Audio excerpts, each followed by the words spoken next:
The snow accumulates thickly outside Hennepin County Medical Center, covering my windshield in a protective white layer. I remain motionless in the driver's seat, too drained to start the car after a double shift.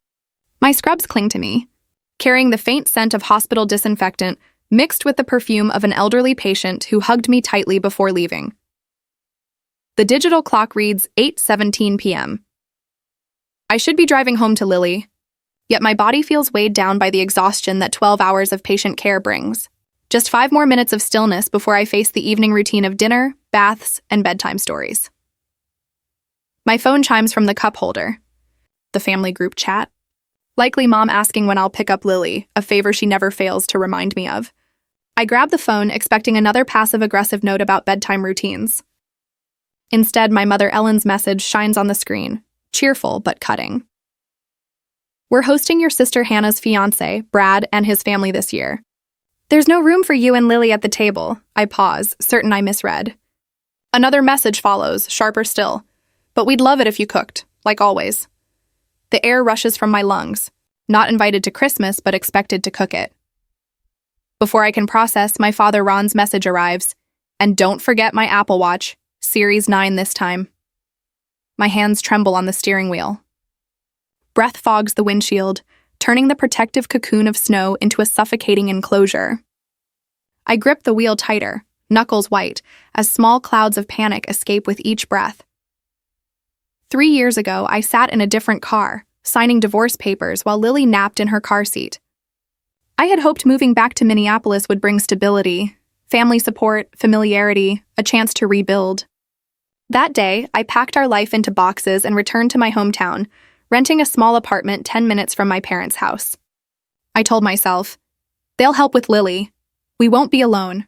They helped, but every favor came with strings. Each school pickup was a debt. Every afternoon spent watching Lily added to a tally I could never repay. I close my eyes, recalling Mom's expression when the developmental pediatrician confirmed Lily's autism diagnosis.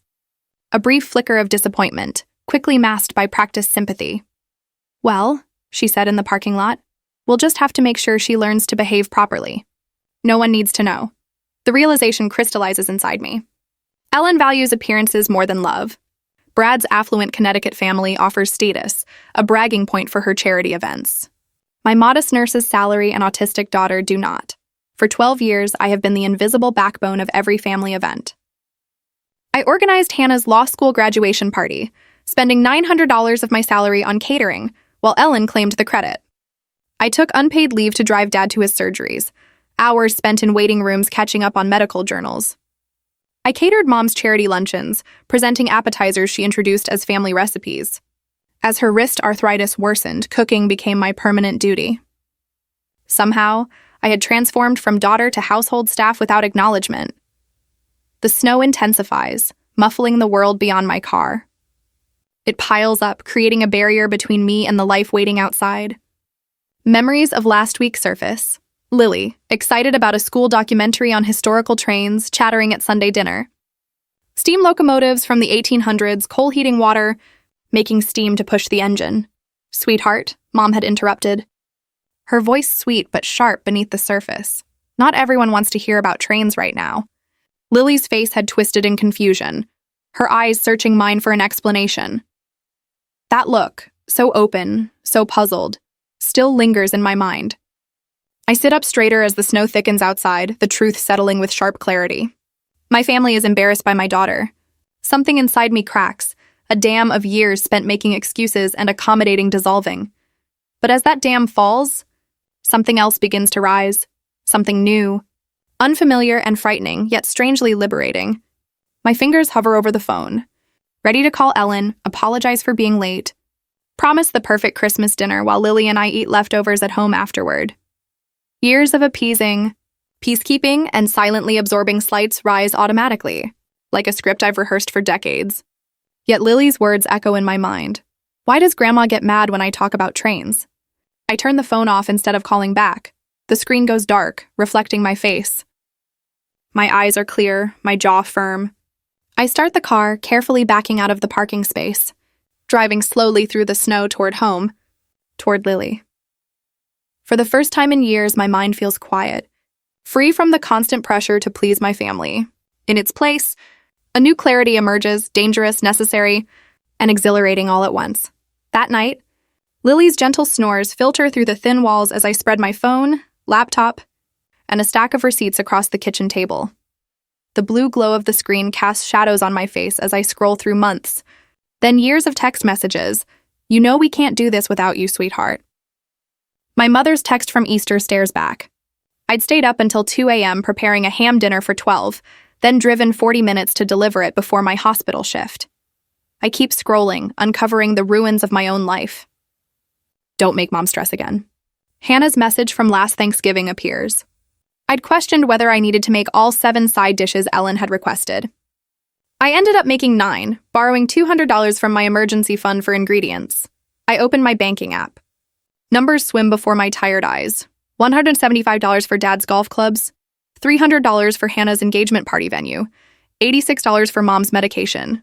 In my photo gallery, I find images from last spring's St. Paul Children's Hospital fundraiser. Ellen stands center stage in a powder blue dress, accepting applause for the catering. Food I'd prepared over 3 sleepless nights. Food she never once mentioned. My hands tighten around my phone. A dull ache spreads across my knuckles. I open the calculator app and start tallying groceries for family dinners. Gifts they hinted at, emergency cash for Ron's car breakdown, the weekend I catered Hannah's law school study group during finals. The numbers climb. My breath catches as the total flashes on the screen. $11,400 spent on my family in the past year alone. My bank account shows $438 until the next payday. Not enough to cover next week's childcare if my parents stop watching Lily as threatened. Ellen's manipulation has been precise, almost impressive. Each request wrapped in just enough affection to disguise the command. Each implied obligation tied to a favor I supposedly owe. Forever, Hannah learned from the best. Her messages always start with sisterly concern before sliding into her request. Wedding. Planning has intensified the pattern. Her taste is expensive, with an unspoken expectation that I'll cover the financial gaps. Ron mostly stays in the background, only surfacing when he wants something specific, the Apple Watch, golf clubs, or the Waterford Crystal whiskey decanter that collects dust in their display cabinet. Now there's Brad, Hannah's fiancé. His affluent Connecticut family has become another reason to push Lily and me aside during the holidays. One crisp text transforms me from daughter to caterer. Legs unsteady, I move to the bookshelf where old photo albums sit, neglected. The earliest photos show me at 6, standing slightly behind Hannah in matching Christmas dresses. My smile is tentative. Hers, confident. Hannah in the center, me on the edge, a pattern established early. I flip through birthdays, Christmases, graduations. In every photo, the arrangement is the same. Hannah receiving, me providing. Ellen highlighted, me shadowed. The clarity is almost painful. One photo stops me. My 12th birthday. I'm in the kitchen, carefully frosting a chocolate cake while Ellen rests on the couch with a headache. I baked my own cake so my mother could rest. They've always seen me as the help. The words escape as a whisper but resonate in the quiet apartment. Tears stream down, not from anger but grief. Mourning years I'll never reclaim. A childhood spent earning love that should have been given freely. Dr. Patel's words echo, "You can't fix people who refuse to see you." He said it about a patient, but it cuts through the fog of family obligation. The phone buzzes with Ellen's call, her 3rd tonight. For the first time in my adult life, I silence it deliberately, watching her name flash and disappear. A small act of rebellion that feels monumental. Next week is Dad's birthday dinner. I text my colleague Tamara, "Can you tell them I got called in if my mother phones?" Her reply is immediate, "Absolutely. We've got you. I've already decided I won't attend." The text feels both terrifying and liberating. The following day, Ellen's voicemails accumulate, her tone shifting from confusion to irritation to veiled threats. Hannah's texts arrive in waves. "Where are you?" "Mom's upset." "Finally, you're being childish." "Mom's upset." Each ignored message feels like removing a stone from a wall that's been crushing me for years. Each unanswered demand is a boundary long overdue. My laptop pings with an email. Dr. Patel invites Lily and me to dinner on Saturday. Lily mentioned trains last time. She has a collection she'd love to show him. Genuine interest in my daughter, no strings attached. After years of conditional family love, the concept feels almost foreign. My neighbor, Mrs. Johnson, knocks softly, offering to watch Lily while I attend a support group for parents of special needs children. You need some time for yourself, she insists, refusing payment. I log into the hospital site and find a support group I've avoided for years. The description reads, "You are not alone." I register before I can talk myself out of it. Later, scrolling mindlessly to distract myself from the guilt of ignoring family, a banner catches my eye. Christmas at the Waldorf Astoria, Chicago. Train tickets. 2-night stay. Christmas brunch. $3,200, exactly the amount I had set aside for family Christmas gifts this year.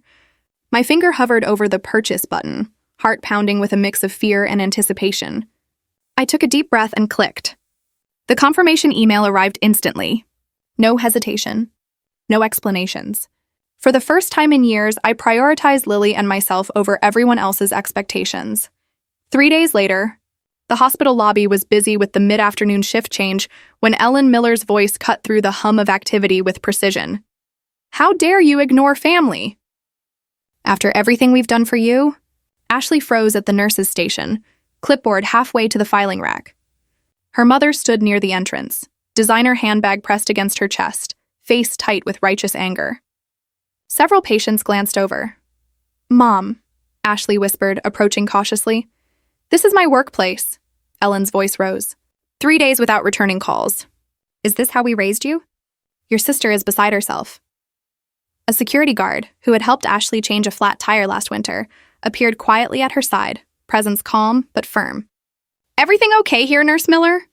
"My daughter is having a moment of rebellion," Ellen announced, straightening her shoulders. Some misguided independence phase at 33. Ashley felt her cheeks flush. "I need to finish my shift. We can discuss this later." "Later?" Ellen's laugh was brittle. "You've been saying that for days." Mike shifted his weight slightly. "Ma'am, our staff needs to focus on patient care." "I can escort you to the cafeteria if you'd like to wait." "Escort me?" Ellen's eyes widened theatrically. "I'm trying to speak with my daughter about family obligations." 2 more security guards appeared, responding to Mike's subtle gesture. Ashley watched as her mother's expression shifted from indignation to calculation. Realizing the scene was failing, Ellen said, "Fine, we'll continue this discussion when you remember your priorities," and allowed herself to be guided toward the exit, voice trailing. "Christmas is about family, Ashley. Not whatever this is." 20 minutes later, Ashley pressed the parking garage button, hands trembling. Her phone buzzed with Hannah's 4th Instagram notification today. She opened it reluctantly. A sepia-toned photo of their childhood stockings hung from the fireplace, captioned, "Some people forget family comes first at Christmas. Traditions matter, family first, priorities." 3 missed calls from her father. 6 from Ellen. A family group chat flashed. "We need to finalize holiday commitments. Ashley, please respond as soon as possible regarding your cooking schedule." Her phone rang again. Aunt Margaret this time, the 3rd family member to check in since yesterday. Ashley silenced it, then hesitated before checking her email. There it was, Christmas shopping list 2024 from Ellen Miller, detailing all 12 dishes Ashley was expected to prepare. No mention of their confrontation, no acknowledgement that Ashley and Lily weren't welcome at the table. That night, after Lily fell asleep clutching her favorite train encyclopedia, Ashley sat cross-legged on her bed. Her thumb hovered over her mother's contact, then deliberately tapped block. Hannah's number followed, then Ron's, Aunt Margaret's, Cousin Jeremy's, just 24 hours of silence, she decided. Next, she set up a new email filter. Family folder. Automatic redirection, no notifications. Her shoulders relaxed slightly, imagining the messages piling up unseen. That night, Ashley slept uninterrupted for the first time in years. No 2 a.m. recipe confirmations, no pre-dawn anxiety over forgotten obligations. She woke feeling unusually light, as if gravity had eased overnight. Before Lily stirred, Ashley sat by the window, watching dawn break over Minneapolis. 15 minutes of silence. 15 minutes of breathing without planning anyone else's day. The apartment felt different, safer somehow. Later, as Lily arranged her cereal into perfect concentric circles, Ashley opened a blank document on her laptop. Family patterns, she typed. The details flowed effortlessly. Holidays spent cooking while others ate.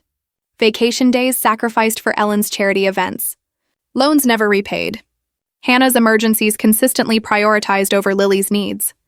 Seeing it all in black and white was both painful and validating. This wasn't ordinary family give and take. This wasn't love. It was exploitation wrapped in smiles. Making a call to the therapist's office felt like crossing into unknown territory. "First available appointment, please," she told the receptionist. "It's regarding family boundaries." That evening, Ashley practiced in front of her bathroom mirror. "I won't be cooking Christmas dinner this year," she repeated, her voice unsteady at first, then gaining strength with each repetition. "Lily and I have other plans." The school holiday concert arrived with perfect December timing, just 2 weeks before Christmas, exactly as Ellen had planned. Ashley spotted her mother and sister immediately upon entering the elementary school auditorium. They were near the only exit, a tactical position that made her stomach tighten. "There you are," Ellen hissed as Ashley approached, Lily's hand firmly in hers. "Your father's parking the car. We need to talk." "After the concert," Ashley replied, guiding Lily toward the performers' seating. Hannah stepped into their path. "You're being ridiculous. Mom hasn't slept in days." "I'm going to ring the bells in the chorus," Lily announced proudly, unaware of the tension. Ellen ignored her granddaughter completely. "This tantrum needs to end, Ashley. You're embarrassing the family." "If you don't start answering calls," Hannah added, leaning in, "we won't watch Lily anymore." "Then what?" Ashley felt a solid certainty settle in her chest, calm, not anger. "I've hired an after-school sitter," she said steadily. "Lily and I won't be at Christmas." Ellen's carefully applied makeup could not hide her shock. "What will we tell Brad's family?" "They're expecting your cooking." "I'm sure you'll manage," Ashley replied, guiding Lily toward the stage door without looking back at her mother's sputtering response. 3 days later, Dr. Patel and his wife Eliza arrived at Ashley's apartment with homemade curry and fresh naan, a pre-Christmas dinner. "Sandeep mentioned you might need some friendly faces this week," Eliza said warmly, smiling at Lily. They ate at Ashley's small kitchen table. Lily eagerly described the differences between Japanese and American bullet trains, while Dr. Patel listened attentively. No one interrupted her. No one exchanged knowing looks when she lingered on one topic. The next day, a basket appeared at the nurse's station. Train-themed books, wooden track pieces, and a tiny conductor's hat for Lily. The card read simply, "From your hospital family." Ashley's parent support group, which she had joined hesitantly after Lily's diagnosis, shared strategies for setting holiday boundaries at their December meeting. "My mother-in-law used to make my son perform at every family gathering," one parent said. Another father admitted, "We haven't spent Christmas with them in 3 years. Best decision we ever made. Mrs. Johnson from next door stopped by with sugar cookies. I'll collect your mail while you're in Chicago," she offered, though Ashley had mentioned no trip. "This building gossips worse than my bridge club."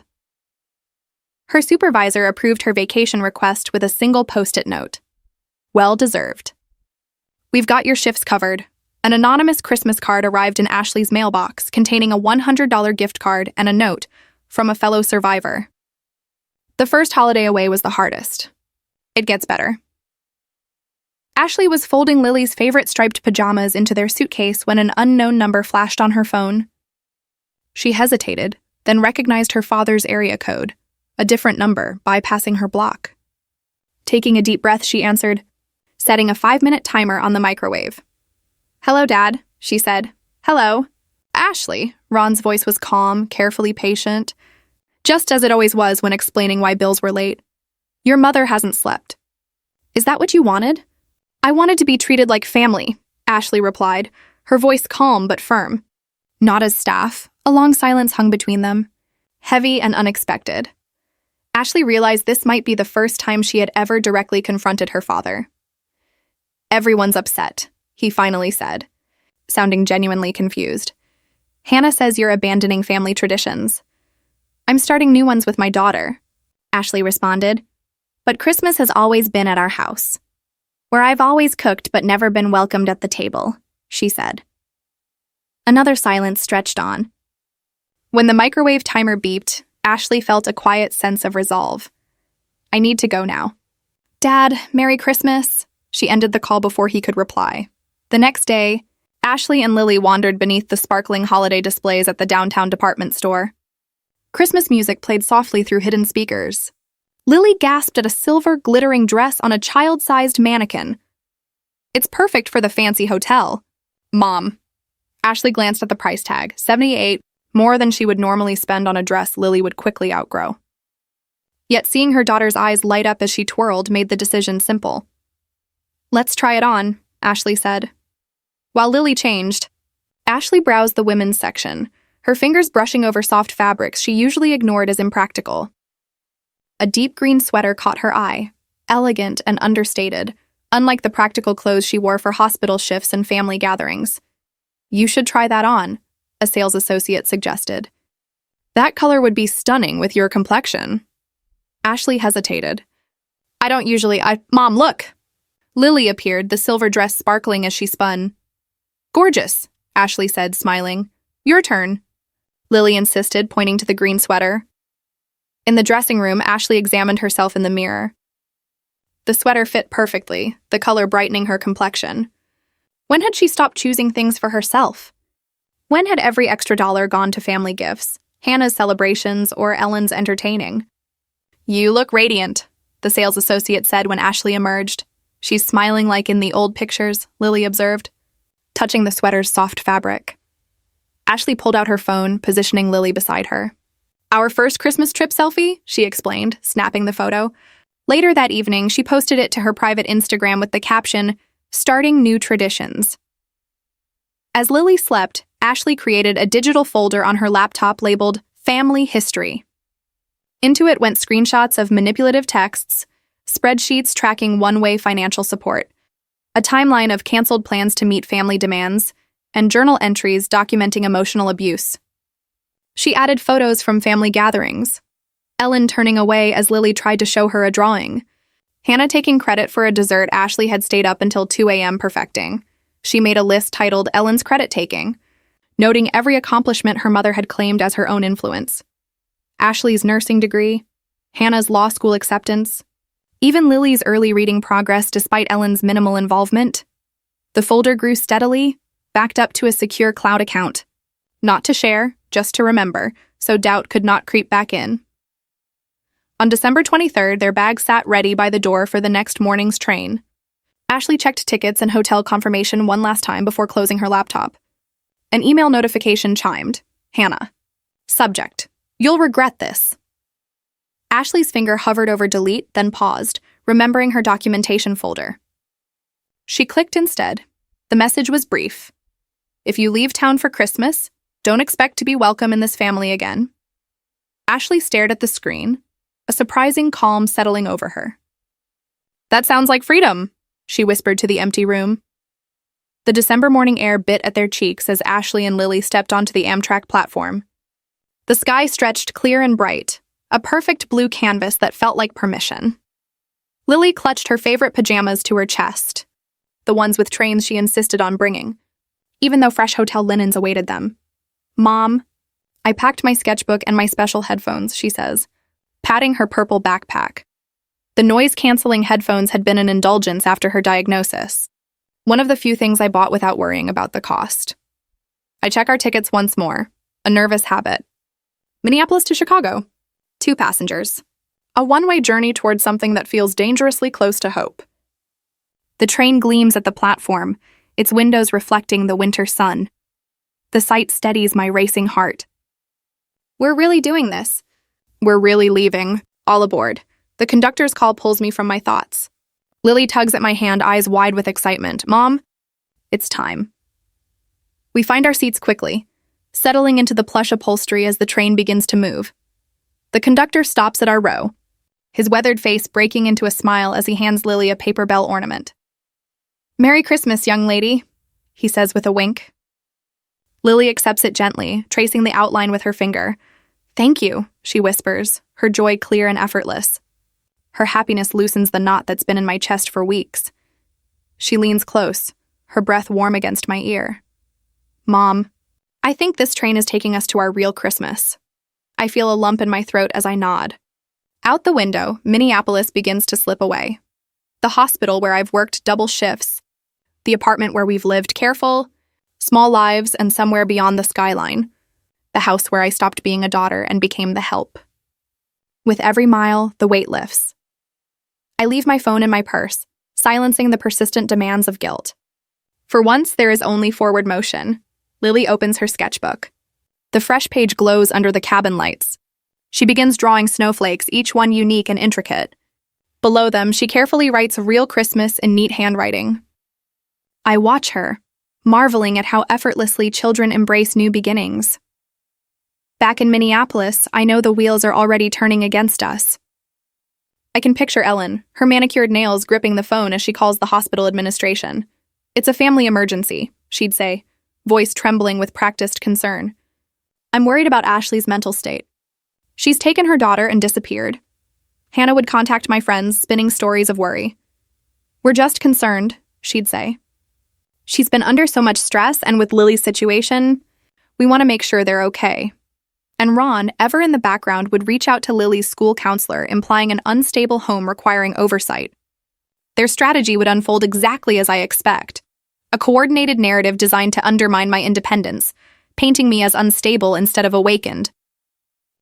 Text messages would fly among acquaintances, filled with words like ungrateful and concerning behavior. Ellen would call relatives, her voice cracking as she delivered her most potent line. "She's taken our granddaughter at Christmas." But I had prepared. 3 days before leaving, I spoke with Dr. Sanchez, the hospital administrator overseeing my department.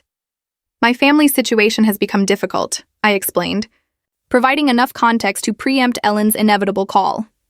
"If anyone contacts you questioning my mental state, know it's part of a pattern of control," Dr. Sanchez nodded. "Family dynamics can be complicated. Take your approved vacation days, Ashley. Your work speaks for itself." I also sent a detailed email to Mrs. Peterson, Lily's school counselor, documenting our boundary-setting efforts and my family's likely reaction. "I'm concerned they may try to undermine my parental authority by suggesting instability," I wrote. "We are simply taking a Christmas vacation to Chicago." Now, as the Minnesota countryside drifts past, I pull out my phone briefly to post a simple statement on social media. "Lily and I are enjoying a special Christmas trip this year." I attach a photo of Lily smiling, the Chicago skyline visible from our train window. Happiness, I remind myself, is the best defense. I switch the phone to Do Not Disturb, allowing calls only from work and a handful of trusted friends. Then I tuck it away, fully present in this quiet triumph. The train rocks gently as we speed toward Chicago. Lily has fallen asleep, her head resting on my shoulder. Her fingers still clutch the paper bell, unwilling to let go even in slumber. Hours later, we step into the gleaming lobby of the Waldorf Astoria, Chicago. Golden lights glint off marble surfaces, filling the room with a magical glow that makes Lily gasp. The Christmas tree stretches toward the ceiling, decorated with ornaments that sparkle and reflect the light. "Welcome to the Waldorf Astoria," the receptionist says warmly as she hands me our room keys. "Will you be joining us for Christmas Eve dinner tomorrow?" "Yes," I reply, the words feeling luxurious and unfamiliar on my tongue. "We have reservations." Lily notices something across the lobby and waves her hands in excitement, unable to contain her joy. I prepare for the usual stares, the subtle shift away I've learned to expect in public, but none come. The staff continue their work. A bellhop smiles at Lily, and no one judges or corrects her. They simply accept her happiness as natural. A realization hits me so strongly I have to steady myself against the marble counter. This is how it should always be. Lily looks up at me, eyes bright with understanding. "They don't mind me being me," she whispers. I nod, my throat tight. "We deserve this. We are not the problem. We never were." That evening, after Lily falls asleep in our king-sized bed, I sit by the window overlooking the sparkling city and write in my journal. We are not the problem. We never were. The words feel permanent, truer on paper. My phone buzzes, bypassing Do Not Disturb, a message from Dr. Patel. "Ellen called the hospital. I told her you're exactly where you should be." I smile, imagining Ellen's frustration at her usual tactics failing. She's likely calling the Chicago police for a wellness check, desperate to regain control. Let them come. They'll find a happy, well-cared-for child and a mother finally claiming her voice. They'll see what Ellen refuses. Love doesn't require servitude, and family isn't measured by meals but by respect. Tomorrow is Christmas Eve. For the first time in years, I feel the holiday's promise of peace, not from silencing myself, but from speaking the truth loud enough to hear. I close my journal. My phone buzzes again. Hannah texting. Mom's losing it.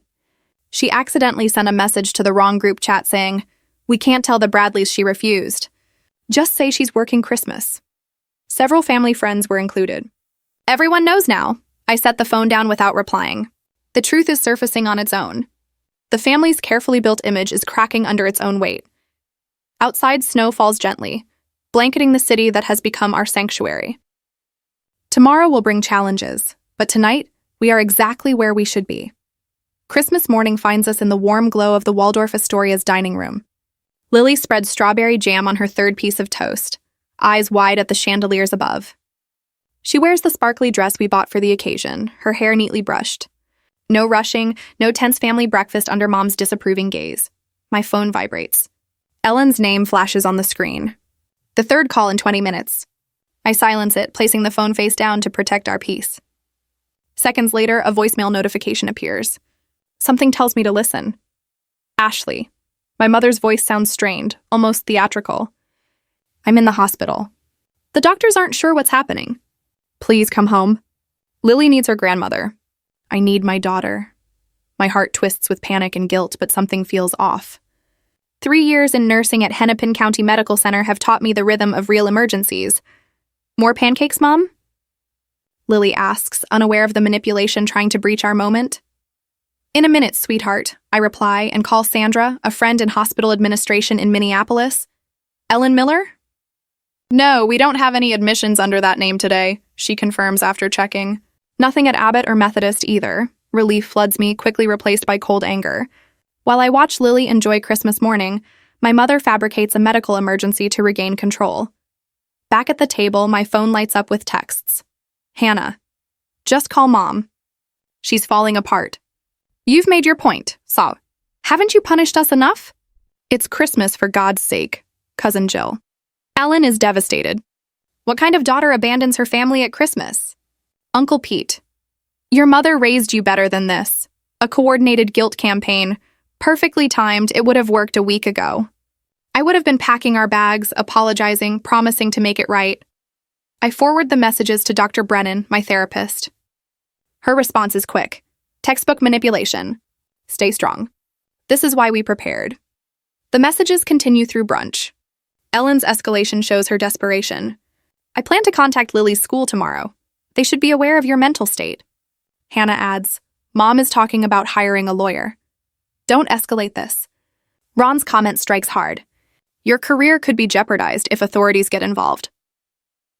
The final message arrives at 12:17 p.m. Call by 3 p.m. or consider yourself disowned. This is your last chance, Ashley. I set my phone down, hands trembling slightly. Ellen has now involved her charity board contacts. Their concerned messages flood my inbox. The pressure feels almost tangible, like the air itself is constricting around me. Mom? Lily's voice interrupts my thoughts. She stands beside me, concern etched on her small features. Your phone keeps buzzing. Are we in trouble? What's wrong? She asks softly. Grandma left a message saying she's sick, but she isn't in the hospital. Is she lying? Lily's bluntness cuts to the core. Yes, sweetheart. I guide her to a quiet corner of the dining room, away from the other guests. Sometimes people say things that aren't true to get us to do what they want. Lily considers this, brow furrowed. Then her expression brightens. Like when Tommy at school says he won't be my friend if I talk about trains? The comparison hits me with clarity. Exactly like that, sweetheart. That's not very nice, Lily says firmly. No, it's not. I touch her cheek gently. We don't have to do what others demand just because they try to make us feel guilty. After brunch, we return to our suite. Lily organizes her new colored pencils by the window overlooking Michigan Avenue, while I open my laptop and start a private blog. I title it Our Little Escapes and write our first post. If they don't save you a chair, build your own table. I include a photo of Lily and me at brunch. Our faces relaxed and genuinely happy, possibly our first authentic Christmas photo in years. The phone shows 2:37 p.m. Ellen's ultimatum still looms, yet I feel unexpectedly calm. I silence my phone and join Lily by the window, watching holiday shoppers below. 3 o'clock passes without response. A weight lifts as I realize I've been holding my breath for years. My family doesn't know how deliberately I've prepared for this moment. At hospital administration has been briefed on potential interference from Ellen, Lily's school counselor, holds records of our healthy boundaries. Dr. Brennan's files confirm my mental stability. Our finances, though modest, are independent and secure. The evidence folder in my cloud storage remains untouched. Its power lies in its existence, not its use. That evening, I draft a single email to my family. Professional, calm, without blame. I outline conditions for any relationship. Respect for Lily, no demands for unpaid labor, acknowledgement of past behaviors, and professional family therapy before meaningful reconciliation. I attach select screenshots of manipulative texts and a simple spreadsheet documenting the one-way financial relationship, $1,400 given to family in the past year. The facts speak clearly. I close with, I am not angry. I am awake. The next day, I learned from Hannah's fiancé, Brad, that his father, a child psychologist, facilitated a difficult conversation with my family. He offered a professional perspective on Ellen's behavior. Hannah began questioning her lifelong role as the golden child. Ron spoke independently of Ellen for the first time. Brad himself reconsidered his relationship with Hannah, noting familiar warning signs. Ellen's control over the family has permanently weakened. The power dynamics that trapped me for years have shattered. For the first time, I hold firm without emotional investment in the outcome. A week after Christmas, a letter arrives from Hannah, forwarded by Mrs. Johnson. I note the Minneapolis postmark, opening it with detachment. The first line reads, "I'm starting therapy next week." I pause, surprised by genuine change where I expected manipulation. I carefully fold the letter and set it aside. I'll read it when I'm ready. The ability to engage on my terms feels like the greatest gift I've received. 4 months later, Minneapolis spring sunlight streams through my kitchen window, melting the last patches of snow. I sip coffee, watching a robin tug at a worm in the newly exposed soil of my garden. Nature's reset button has been pressed, not just outside. Mom, can we see the seals at the San Diego Zoo?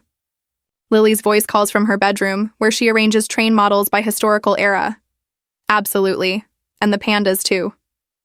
I open my laptop to check our flight for next month's trip. After Chicago at Christmas, I promised Lily these adventures would become a tradition. Just the two of us, exploring at our own pace. I visit our little escapes, now with 3,000 followers. Not huge by influencer standards, but a meaningful community reclaiming their lives from toxic family dynamics. Comments on the latest post brim with similar stories, reflecting the same painful truths. I set my first boundary last week. My hands shook, but I did it. After reading your Chicago story, I booked my own solo trip for Easter. Your words gave me permission to stop answering my mother's 3 a.m. calls, a text notification buzzes. Hannah, my heart no longer races. When her name appears, 4 months of therapy had reshaped that initial reaction. She discovered a vintage Union Pacific dining car model at an estate sale and thought Lily might enjoy adding it to her collection. Coffee next Tuesday? Ashley suggested with a smile. Their relationship was in a fragile state of reconstruction. Weekly therapy for Hannah, monthly joint sessions for them both. They still had no contact with Ellen. Healing demanded that distance. Ron occasionally met them for coffee, small steps, as her therapist described them. Last week he had asked Lily about her favorite train engines, and his curiosity had seemed sincere. Same people, entirely different dynamics. Dr. Reynolds needed coverage in the pediatric wing that weekend. Her colleague's voice over the phone carried an apologetic tone. I know it's your weekend off, but she specifically requested you. You're the only one who can manage the staffing and the new charting system.